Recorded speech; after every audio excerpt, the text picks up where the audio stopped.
Friends, welcome back to my channel Dua gardening. कैसे हैं आप सब? उम्मीद है खैरियत से होंगे।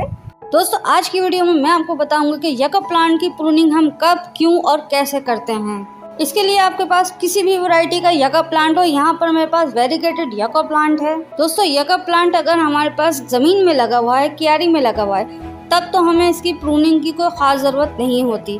शेप देने के लिए हम इसकी प्रूनिंग कर सकते हैं। तो यहाँ पर मेरा 2 साल पुराना यका प्लांट था, काफ़ी लंबा हो गया था, इसकी स्टेम काफ़ी लॉन्ग हो गई थी, तो मैंने इसको कट कर दिया।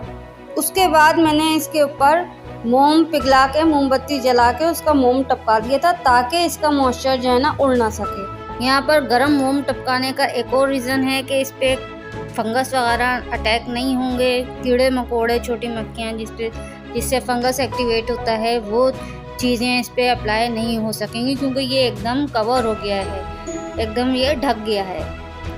दोस्तों, यका प्लांट के ट्रंक में इतना ज़्यादा मॉइस्चर होल्ड हो गया है कि ये अब डैमेज हो गया है, यानी कि ये डिकम्पोज होने शुरू हो चुका है, गलने सड़ने लग गया है। तो यका प्लांट की जब भी हम प्रूनिंग करें, उसमें पानी हम कम दें, ये बहुत ज़रूरी है, क्योंकि इसके तने में इतना ज़्यादा मॉइस्चर लेवल है जितना एक गन्ने में होता है, शुगर कैन में होता है।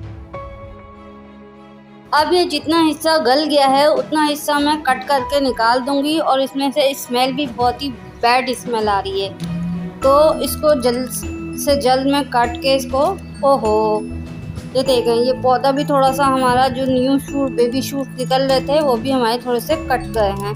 खैर कोई बात नहीं, ये तो दोबारा उग जाएंगे, रीग्रो हो जाते हैं। अभी भी इसके तने में काला काला हिस्सा मौजूद है, यानी कि जो सड़ा हुआ हिस्सा, गला हुआ हिस्सा है वो मौजूद है, डैमेज हिस्सा। तो हमें उसको पूरी तरह क्लीन करना है, साफ़ करना है हमें। जब तक हम उसको साफ़ नहीं करेंगे तब तक ये पौधा हेल्दी नहीं रहेगा, और वहीं से ये अंदर अंदर सड़ता रहेगा। तो अब हमें क्या करना है कि इसको मिट्टी से निकालना है, और उसके बाद इसको सही तरीके से और बहुत एहतियात से साफ़ करना है, कि जो इसमें नए पौधे, 2 नए पौधे निकलना शुरू हो चुके हैं इसमें से, इसके ट्रंक में से, तो हमें उनका भी ख्याल रखना है कि वो और डैमेज ना हो। अभी तो कट गए हैं, लेकिन खैर है। दोस्तों, प्लांट डैमेज होने की एक ख़ास वजह ये है कि ओवर वाटरिंग की है, यानी कि बारिश बरसात की भी इसमें पानी चला गया और वो होल्ड हो गया। इसके अलावा रूटीन में जो हम पानी देते हैं, पत्तों को पानी देते हैं, वो ज़मीन में ही जाता है, गमले में ही जाता है।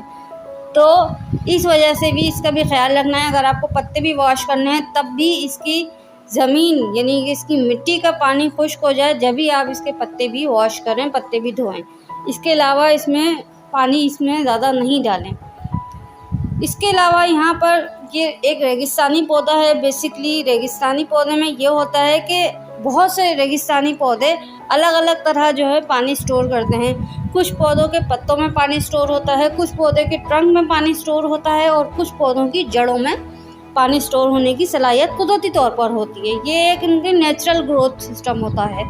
तो इसकी जड़ों में और तनों में पानी स्टोर होने की शक्ति है, यानी कि इसकी ताकत, इसकी जड़ों और इसके ट्रंक में पानी स्टोर होने की, पानी जमा होने की ताकत होती है।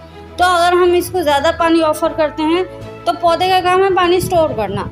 वो ज़्यादा से ज़्यादा पानी स्टोर कर लेता है, और ज़्यादा पानी स्टोर करने की वजह से, हद से ज़्यादा पानी स्टोर करने की वजह से इसका ट्रंक जो है वो गलना शुरू हो गया। तो ये आप देख सकते हैं, यका प्लांट का ट्रंक मैंने निकाल लिया है। इसकी स्टेम इतनी मोटी स्टेम है, और इसमें न्यू जड़ें, इसकी न्यू जो रूट्स हैं वो भी डेवलप होना शुरू हो चुकी हैं, और इसकी सारी ओल्ड जो रूट्स थी, जो जड़ें थी पुरानी, वो मैंने कट करके एहतियात से कट की हैं, ताकि नई जड़ें, जो वाइट नई जड़ें, उनको नुकसान ना हो। अब इसको जगह जगह से हम इसको प्रेस करके देखेंगे, कहीं से और इसमें कोई सिम्टम्स नज़र आ रहे हैं, कहीं से कोई दबा हुआ हिस्सा नज़र आ रहा है, तो हमें वहाँ से भी कट करना है। लेकिन थैंक गॉड इसमें अब कोई भी कहीं से भी दबा हुआ हिस्सा नज़र नहीं आ रहा, यानी कि ये चारों तरफ से सख्त है, कहीं से पिलपिला नहीं हो रहा है। तो अब हमने क्या करना है, नेचुरल इसको प्रोटेक्ट करना है हल्दी से। हल्दी भी ले सकते हैं, यानी टर्मरिक पाउडर, और आप सिनेमन पाउडर भी ले सकते हैं। तो इस वक्त मेरे पास हल्दी पाउडर है, तो मैं इसको ही इस पर अप्लाई करूँगी। चारों तरफ से इसको अच्छी तरह हल्दी के पाउडर में एकदम इसको डुबा देना है। हल्दी से ये होगा कि इस पर कीड़े मकोड़े अटैक नहीं करेंगे, और जो इसका जो खुला हुआ हिस्सा है जहाँ से हमने इसको कट किया है ऊपर से, इसके हेड से, वहाँ पर मक्खी वगैरह कीड़ा वगैरह बैठ के इसके ऊपर अंडे बच्चे नहीं करेंगे। इसको दोबारा फंगस नहीं एक्टिवेट होगा इसमें इतनी जल्दी। अब मैं इस ट्रंक को एक मिट्टी के गमले में लगा रही हूँ। छोटा सा एक गमला है, 6-7 इंच का पॉट है, इसमें मैंने इसको लगाया है अलग से। और इसमें मैंने जो मिट्टी डाली है वो थोड़ी सी ऑलरेडी नम है।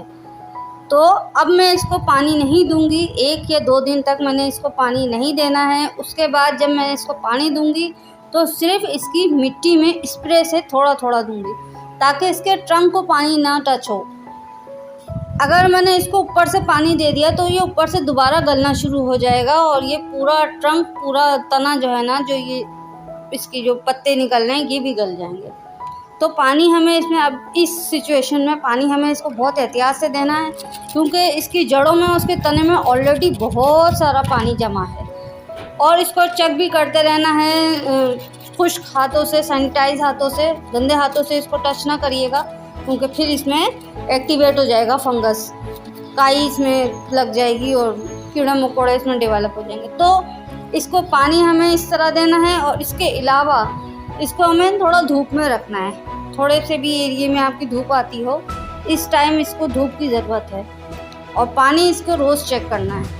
तो देखा आपने दोस्तों, दुआ गार्डनिंग के साथ हो गई गार्डनिंग बहुत ही आसान। बागबानी कीजिए मेरे साथ और मेरे चैनल को लाइक करें, सब्सक्राइब करें। Thanks for watching.